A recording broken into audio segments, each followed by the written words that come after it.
नमस्कार। आज माँ का 9वां स्वरूप आ गया। माँ का 9वां स्वरूप जिसे सिद्धिदात्री कहते हैं, आज उसकी पूजा की जाएगी। आपको नवरात्रे चल रहे हैं, नवरात्रों की बहुत बहुत शुभकामनाएं। माँ दुर्गा, माँ शेरों वाली, माँ लाटा वाली आपकी सभी मनोकामना पूर्ण करें। आज माँ सिद्धिदात्री का दिन है। आज के दिन 9 जो हमारे नवरात्रे होते हैं वो कंप्लीट हो जाते हैं, पूर्ण हो जाते हैं। आज जो माँ की सिद्धिदात्री के रूप में पूजा करते हैं, उनको माँ सिद्धिदात्री जो है वो सिद्ध रूप से जो है हर मनोकामना पूर्ण करती है। आज के दिन आप किसी मंत्र को सिद्ध करना चाहते हैं तो उसको सिद्ध किया जा सकता है।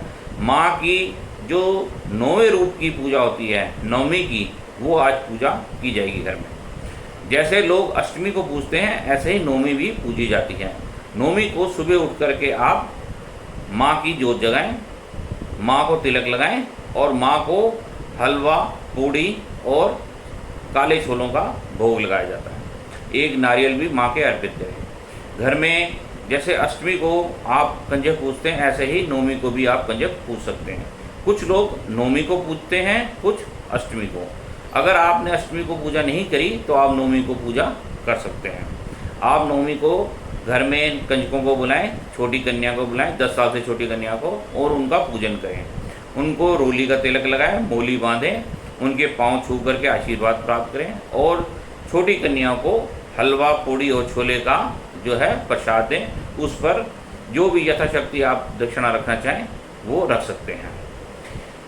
हमने आपको कल बताया था कि एक उपाय है जो अष्टमी और नवमी 2 दिन किया जा सकता है।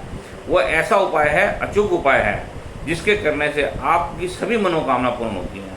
माँ का विशेष आशीर्वाद जो है वो प्राप्त होता है। अगर आप नवमी पे 32 नाम, माँ के 32 नामों का जाप करते हैं, माँ के 32 नाम आपको मिल जाएंगे, उनका जाप करें और 32 ही जगह पर आप छोटी कन्याओं के लिए एक एक पूड़ी, थोड़ा थोड़ा उसके ऊपर हलवा और थोड़ा थोड़ा जो है वो काले चने का प्रसाद आप बनाएं। 32 जगह पे बनाएं, उस पर थोड़ी थोड़ी दक्षिणा, 5 रुपये, 10 रुपये, जो आपकी क्षमता हो उसके अनुसार आप रखें और वो जा कर के आप छोटी कन्या को, 10 साल से छोटी कन्याओं को दें और माँ से आशीर्वाद प्राप्त करें कि हमारी सभी मनोकामना पूर्ण हो, हमारे दुख, दर्द, कष्ट, परेशानियाँ, बीमारियाँ जो हैं दूर हों, हमारे काम धंधे में बरकत पैदा हो, हमारी सभी मनोकामना पूर्ण हो।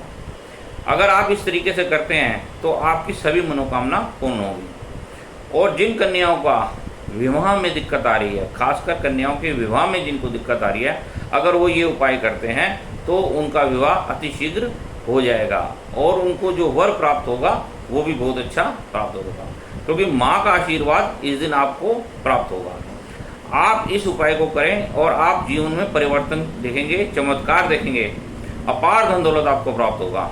क्योंकि ये उपाय जो है ये अष्टमी और नवमी 2 दिन किया जाता है और जो भी इसको करता है वो धन दाने से परिपूर्ण हो जाता है। माँ उसके वारे न्यारे कर देती है। आप इस तरीके से नवमी की पूजा घर में कर सकते हैं। नवमी जो है वो माँ का जो है नवरात्रों का 9वां स्वरूप होता है, आखिरी स्वरूप होता है। अगर आप नवमी पर पूजा कर लेते हैं तो आप समझें कि आपने 9 के 9 दिन माँ की पूजा कर ली है। अगर आपको ये हमारा कार्यक्रम पसंद आता है तो हमारे इस कार्यक्रम को लाइक करें, सब्सक्राइब करें, शेयर करें और व्हाट्सएप पे हमारा नीचे नंबर चल रहा है। किसी भी प्रकार की कोई समस्या है तो आप लिख कर भी भेज सकते हैं और हमसे पर्सनल कांटेक्ट भी कर सकते हैं। हम समस्या का जो भी आपकी होगी उसका समाधान करने का प्रयत्न करेंगे। नमस्कार।